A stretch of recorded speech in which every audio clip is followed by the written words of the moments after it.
She was a whisper of ruin on the church steps, a stain on the consecrated stone, left there by a hand that had once promised care. Her name was Ilara, though no one in the huddled, judging town of redemption spoke it with anything but a curl of the lip. Beside her, a threadbare blanket covered two sleeping forms, young Thomas, barely 3 winters old, his thumb tucked in his mouth, and baby Lily, a fragile bloom against the harsh wood of the crate they'd been bundled into. Ilara's own parents, a stone-faced, God-fearing couple, had deemed her a curse when she'd refused to wed the lecherous old merchant they'd chosen, a man whose hands were already stained with the misery of 2 previous, short-lived wives. Her defiance, her plea for her siblings' future over her own forced servitude, had been met with cold fury. "Then take them and go," her father had thundered, his voice a hammer blow. "You are no daughter of mine. The church will deal with your sin." And so, with a few coins that felt like burning coals in her palm and a satchel of meager belongings, she had been thrust out, the door of her childhood home slamming shut with the finality of a coffin lid. The wind, sharp as a preacher's condemnation, whipped her thin shawl around her, biting at her exposed skin. She pulled the children closer, her body a meager shield against the world's disdain. The townsfolk, emerging from the Sunday service, cast furtive, pitying, or openly hostile glances. Their whispers were like an infestation of biting insects. "Shameless burden, what's to become of them?" Ilara's face was pale, etched with an exhaustion that went bone deep, but her eyes, though shadowed with fear, held a flicker of unbroken will. She would not cry. Not here. Not in front of them. She had promised herself that. The biting wind carried the scent of dust and judgment, and the sun, high and indifferent, offered no warmth, only a harsh glare that exposed her plight to every eye. Her small store of courage was dwindling like a guttering candle. Where would they go? What would they eat? The coins would not last. The weight of her siblings' innocent dependence pressed down on her, a physical ache in her chest. Each breath was a struggle against the rising tide of despair. She was an island of misery in a sea of cold faces, a shame a heavy cloak she could not shed. The very air seemed to crackle with the town's unspoken verdict, guilty. Guilty of being young, of being female, of being alone and unprotected, of daring to possess a will her family sought to crush. Her heart hammered against her ribs, a frantic bird trapped in a cage of bone. She waited, not for salvation, but for the next blow, the next indignity. The cold of the stone steps seeped into her, a chilling premonition of the uncaring world that lay beyond the churchyard. From the edge of the small, dusty square, leaning against the weathered wall of the general store, a man watched. Silas Blackwood. His face was a map of harsh sun and harder winters, his eyes the color of a stormy sky, deep-set and shadowed. He was a man of the land, his farm clinging precariously to the rocky soil a few miles out of town, a solitary existence carved out of grief and relentless toil. He had buried his wife, Martha, and their infant son 5 years prior, the fever taking them within a week of each other, leaving his home as silent and barren as his heart. He rarely came to redemption, only when supplies were essential. Today, it was seed grain and a new axe handle. He saw the woman, Ilara, the fear in her posture, the defiant set of her jaw, the way her hands, chapped and raw, gently adjusted the blanket over the sleeping child. He saw the townspeople, their self-righteous pronouncements hanging heavy in the air. He knew their kind. Quick to judge, slow to mercy. He had felt their stares himself, the pity that felt like accusation after Martha and the boy were gone. He was a man of few words, his grief a silent companion, his thoughts his own. He recognized the stark terror in Ilara's eyes, the desperation of a cornered animal. It was a look he knew from the mirror on his bleakest nights. He did not see a sinner or a burden. He saw a kindred spirit, someone else battered by the indifferent cruelty of fate. He observed as Deacon Miller, a man whose piety was as starched as his collar, approached Ilara, his face a mask of stern disapproval. "Young woman," the deacon's voice boomed, "this is a house of God, not a foundling hospital. You cannot remain here." Silas pushed himself off the wall, his movement slow, deliberate. He was not a man given to impulse, but something in the woman's quiet dignity, in the vulnerability of the children, stirred a protective instinct he thought long dead. It was not passion, not charity in the conventional sense. It was a flicker of recognition, a dull ache of empathy in the hollow chambers of his heart. He walked across the square, his worn boots kicking up small puffs of dust. The crowd parted slightly, wary of his grim demeanor. He stopped before Ilara and the deacon. He said nothing, simply looked at the woman, then at the children. His gaze was steady, unreadable. Ilara flinched, expecting another condemnation. The deacon puffed himself up. Silas Blackwood. This is church business. This woman has been abandoned, and rightly so, by her kin. Silas's eyes, chips of winter ice, met the deacon's. His voice, when it came, was rough, like stones grinding together. She needs shelter. It was not a question, nor a plea. It was a statement of fact. The deacon spluttered, "Shelter? And who is to provide it? The good people of this town have their own families, their own burdens." Silas's gaze returned to Ilara. Her eyes were wide, luminous with unshed tears and a dawning, fragile hope. He nodded, a barely perceptible movement. "My farm." "There's room." A gasp rippled through the onlookers. Silas Blackwood, the recluse, offering sanctuary? To this outcast? Ilara stared at him, unable to speak. His face was stern, his expression unchanging, but in his eyes, she saw not judgment, but a stark, unadorned offer. He bent, his large, calloused hand surprisingly gentle as he picked up the small crate holding Lily. He gestured with his chin towards his wagon, parked near the store. "Come." He didn't wait for an answer, turning and walking towards it, the crate cradled securely. Ilara, clutching Thomas's small hand, hesitated for only a moment. Then, with a deep, shuddering breath, she rose and followed him, away from the accusing stares, towards an unknown, but perhaps less cruel, horizon. The whispers followed them like shadows, but Silas did not look back, and Ilara, drawing strength from his quiet resolve, kept her eyes fixed on his broad, unyielding back. The journey to Silas's farm was made in near silence, broken only by the rhythmic creak of the wagon wheels, Lily's occasional fretful cry, and Thomas's soft, sleepy murmurs. Ilara sat stiffly on the wagon seat, Thomas nestled beside her, her hands clasped tightly in her lap. Silas drove the horses with a quiet efficiency, his profile stark against the vast, indifferent sky. The land grew wilder, the houses fewer and farther between, until finally, they turned onto a rutted track that led to a small, weathered cabin set against a backdrop of brooding pines and unforgiving, rocky fields. It was a solitary place, stark and unadorned, much like the man himself. The cabin was small, consisting of one main room and a tiny sleeping loft. It was scrupulously clean but undeniably bare, the air thick with the scent of wood smoke, old sorrows, and a profound loneliness that resonated deep within Ilara. A rough-hewn table and 2 chairs stood in the center, a stone fireplace dominated one wall, and a narrow cot was tucked into a corner. Silas gestured towards the cot. "For you." The children. He then climbed the ladder to the loft, his movements economical. Ilara understood. He was offering them his own bed. She said nothing, her throat tight with a gratitude too large for words. The first days were a quiet dance of observation and tentative adjustment. Ilara, fueled by a desperate need to prove her worth, to not be a burden, threw herself into work. She coaxed the dying embers in the hearth back to life, the flickering flame a small beacon against the cabin's gloom. She found meager supplies in the pantry, flour, dried beans, a little salt pork, and soon the aroma of simmering stew, something other than dust and disuse, filled the small space. She mended Silas's torn work shirt with neat, almost invisible stitches, her needle a tiny weapon against the encroaching despair. She washed their few clothes in a bucket of cold water, her hands turning red and raw, but she did not complain. She kept Thomas clean and Lily swaddled, her maternal instincts a fierce, protective shield. Silas watched her, his expression unreadable. He ate the food she prepared without comment, though his eyes lingered on the neatly darned patch on his sleeve.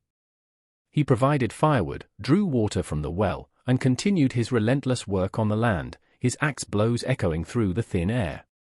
He offered no words of praise, no overt kindness, but he left a pail of fresh milk on the doorstep each morning from his single, bony cow, and one evening, Ilara found a small, roughly carved wooden bird beside Thomas's sleeping pallet. The simple, unadorned gift spoke volumes, a silent acknowledgement of their presence, of their shared humanity. Trust, fragile as a newborn fawn, began to take root in the spaces between their unspoken words. It was built on the rhythm of shared chores, the warmth of the fire on cold nights, the innocent sounds of the children. Thomas, initially wary of the silent, brooding man, slowly began to thaw. He would watch Silas from a safe distance, his small face serious. One afternoon, as Silas sat sharpening his axe, Thomas toddled over and offered him a smooth, grey stone he'd found by the creek. Silas paused, looked at the stone, then at the boy. He took it, his large, calloused fingers closing around the small offering. He nodded. Good stone, Thomas beamed, a rare, sunlit smile that seemed to momentarily chase the shadows from the cabin. Lily, too, began to thrive under Ilara's devoted care, her gurgles and coos adding a new, lighter note to the cabin's usual silence. Ilara found a quiet solace in the rhythm of her days. The work was hard, the future uncertain, but here, in this isolated place, she was free from the judging eyes of redemption. She was more than just an outcast, she was a caregiver, a homemaker, her skills valued in the most fundamental ways. She saw the weariness in Silas's posture at the end of each long day, the lingering sorrow in his eyes when he thought no one was watching. She saw the way his gaze sometimes drifted to an empty wooden cradle tucked away in the dusty eaves of the loft, a silent testament to a loss that mirrored her own sense of abandonment. Their shared silence was not empty, it was filled with unspoken understanding, with the quiet dignity of two souls who had known profound suffering and found a sliver of peace in each other's unassuming company. The land around them was harsh, the wind often moaned like a grieving spirit through the pines, but within the cabin's rough walls, a fragile sanctuary was being built, one act of service, one shared meal, one quiet moment at a time. The fragile peace of their quiet cohabitation was destined to be shattered. Word, like a creeping vine, had spread from the gossiping tongues of redemption back to the ears of Ilara's uncle, Jedediah Thorne, her father's younger brother, a man whose heart was as barren as winter soil. Jedediah, having initially washed his hands of Ilara and her burdensome siblings, now saw a potential opportunity. He heard whispers that the children were healthy, that Ilara was managing, that the recluse Silas Blackwood had taken them in. Greed, sharp and bitter, began to stir within him. Perhaps the children could be put to work, or perhaps Blackwood could be pressured for coin for their keep simultaneously. Deacon Miller, feeling his authority challenged by Silas's defiant act of charity, and genuinely concerned about the impropriety of the situation, began to agitate among the more pious and fearful members of the community. An unmarried woman, living under the roof of a widower, he'd intone, his voice heavy with condemnation. It sets a poor example. And what of the children's souls, raised in such an irregular household? The whispers grew louder, fueled by ignorance and a deep-seated fear of anything that deviated from the narrow confines of their accepted norms. Ilara was no longer just an unfortunate outcast, she was becoming a symbol of defiance, a potential source of moral contagion. The first sign of trouble came when Ilara, needing thread and a little sugar, ventured into redemption with Silas. While Silas was negotiating for seed, leaving Ilara with the children near the wagon, a group of women, led by the deacon's wife, approached her. Their faces were hard, their eyes cold. "You should be ashamed," one hissed, "living in sin, corrupting a good man's memory of his departed wife." Ilara paled but held her ground, clutching Lily tighter. "We mean no harm," she whispered, her voice barely audible. "Silas has been kind," another scoffed. "Or perhaps lonely and foolish. This arrangement cannot continue. It is an offense to God and decent folk." Before Ilara could respond, Silas returned. His presence, grim and imposing, scattered the women like startled crows. He said nothing, merely helped Ilara into the wagon and drove away, his jaw set in a hard line. But the encounter left a pall over their sanctuary. Fear, a cold serpent, coiled in Ilara's stomach. She knew this was not the end of it. The wind that night seemed to carry the voices of her accusers, sighing through the cracks in the cabin walls, a mournful premonition. A few days later, the external threat fully materialized. Jedediah Thorne, his face a mask of false concern, arrived at the farm. He was not alone. Deacon Miller was with him, along with 2 other grim-faced townsmen, self-appointed guardians of public morality. They found Silas mending a fence, Elara nearby hanging out washing, Thomas playing at her feet with the wooden bird Silas had carved. Jedediah stepped forward, a smug, proprietary air about him. "Elara, my dear niece," he began, his voice unctuous. "I've come to relieve Mr. Blackwood of his burden. It's time you and the children came home, where you belong." With family, Elara froze, her blood turning to ice. Home? With him? The man who had stood by silently as her father cast her out? Deacon Miller cleared his throat.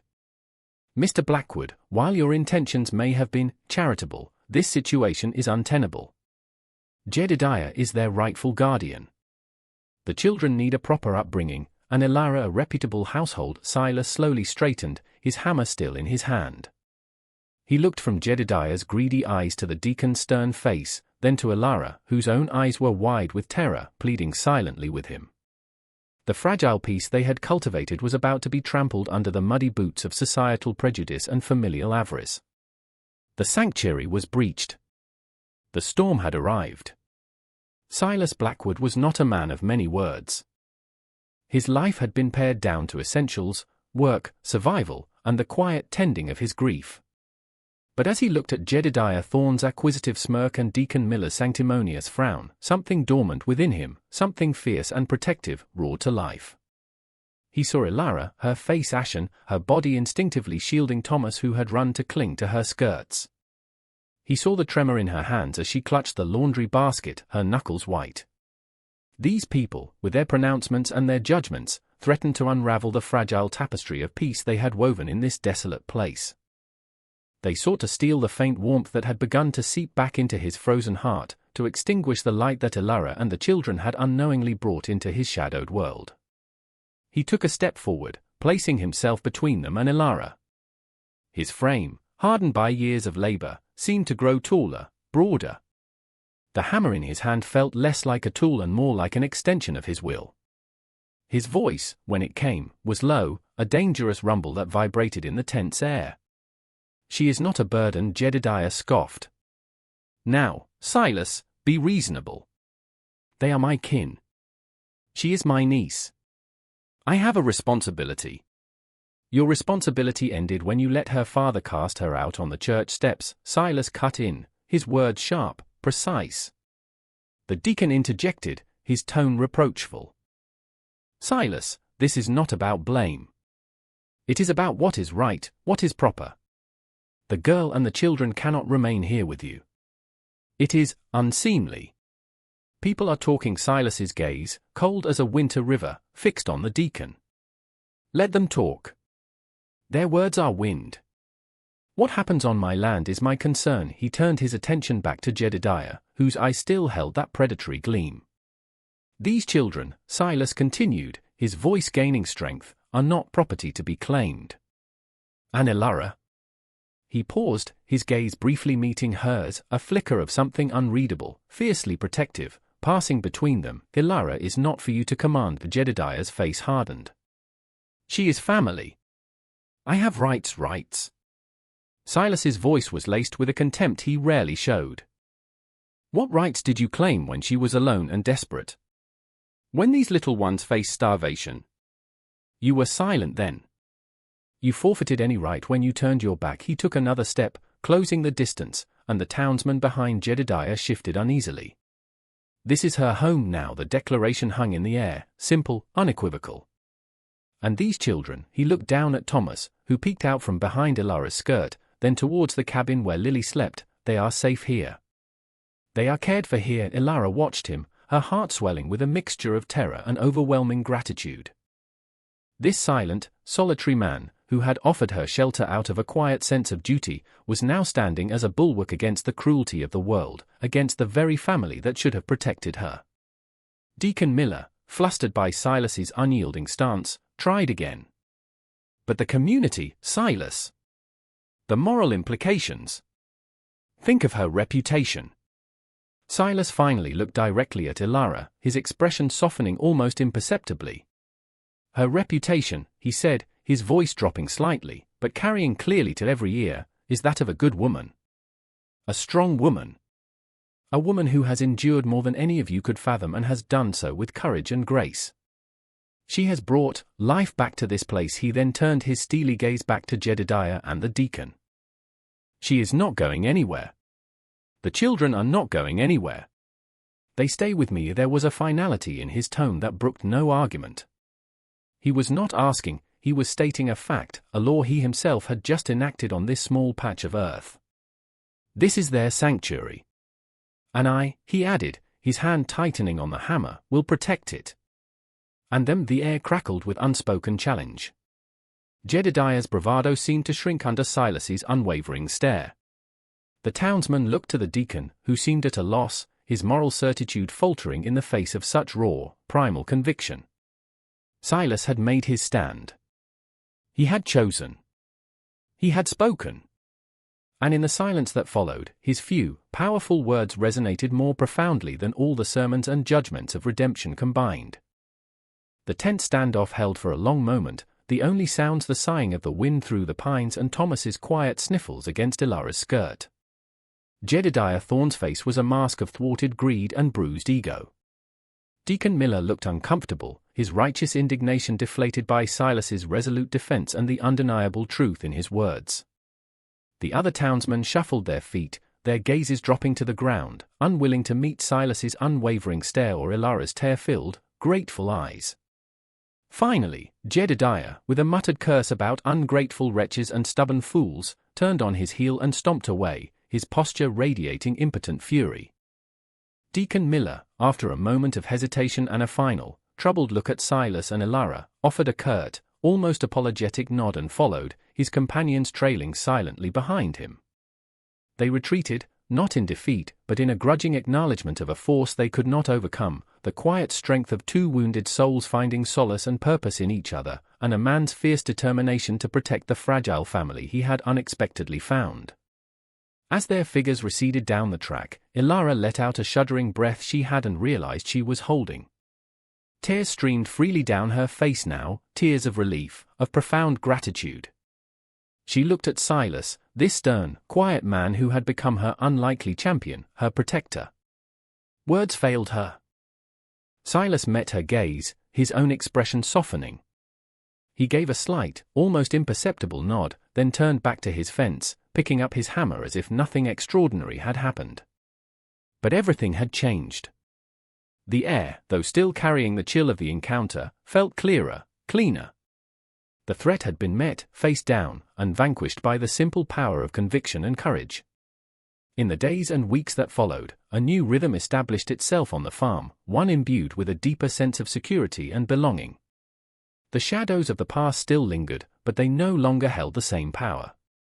Silas, having publicly claimed them, seemed to shed some of his own carefully guarded reserve.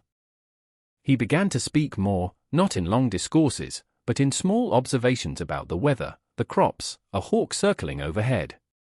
He taught Thomas how to whittle, his large, rough hands guiding the boy's small ones with surprising patience.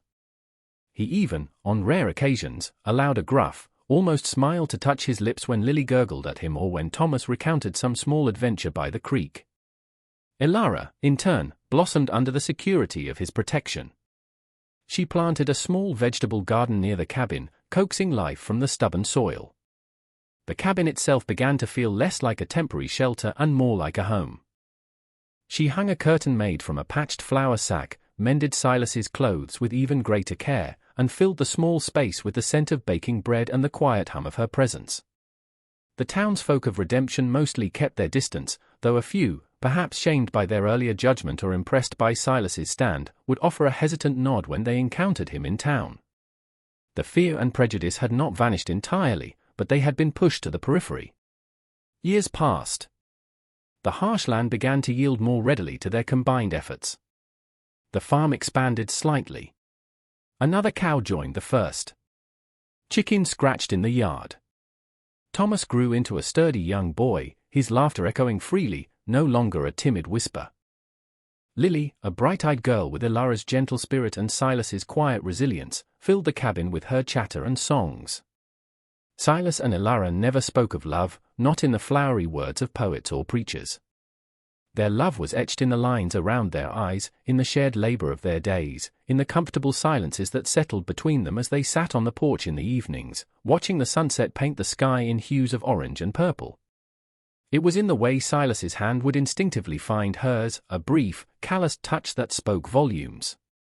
It was in the way Ilara's gaze would soften as she watched him work, a quiet pride in her eyes. They had built a life, a family, from the ashes of their individual sorrows. They had found not just sanctuary, but belonging. One late summer evening, years after Jedediah's failed attempt to reclaim them, Silas and Ilara sat on the porch. Thomas, now a young man, was helping a neighbor with his harvest. Lily, a girl on the cusp of womanhood, was inside, humming as she mended a shirt. The air was warm, filled with the scent of pine and ripening apples from the small orchard Silas had planted. He reached for her hand, his touch familiar, comforting. "It's been a good life, Ilara," he said, his voice still gruff, but softened by time and contentment. Ilara leaned her head against his shoulder. "Yes, Silas," she whispered. It has the legacy they built was not one of wealth or status, but of resilience, of kindness, of the enduring power of human connection in the face of cruelty and indifference. It was a legacy written in the tilled soil, in the laughter of children, in the quiet strength of a bond forged in adversity and tempered by love. They had taken the broken pieces of their lives and, together, had built something whole, something beautiful, something that would last. Their little cabin, once a symbol of loneliness and hardship, had become a testament to hope, a beacon of quiet joy in a world that often seemed to forget such things were possible. And as the stars began to prick the darkening sky, they sat in comfortable silence, their hearts full, their quiet cohabitation transformed into an enduring testament of love found in the most unexpected of places. This story, like so many others that flicker across your screen, is a whisper from the past, a reminder that even in the deepest despair, hope can take root. You've journeyed with Ilara, felt her shame and her strength.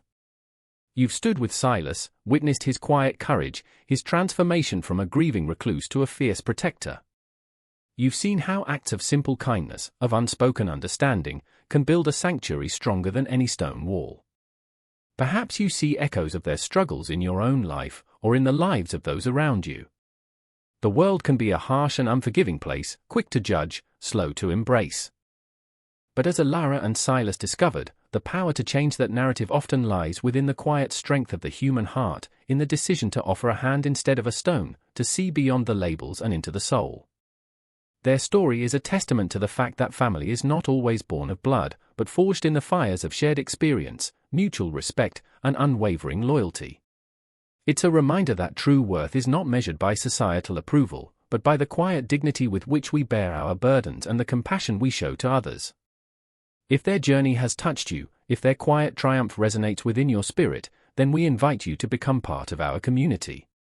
Subscribe to our channel. Share this story. Let these tales of resilience, love, and unexpected grace reach others who may need to hear them. Because in every share, in every subscription, you help us keep these essential human stories alive, reminding us all that even in the darkest of nights, the dawn will eventually break, and that sometimes, the greatest acts of heroism are the quietest ones. Thank you for watching, for listening, for feeling. Until next time, may you find strength in kindness and build your own sanctuaries of hope.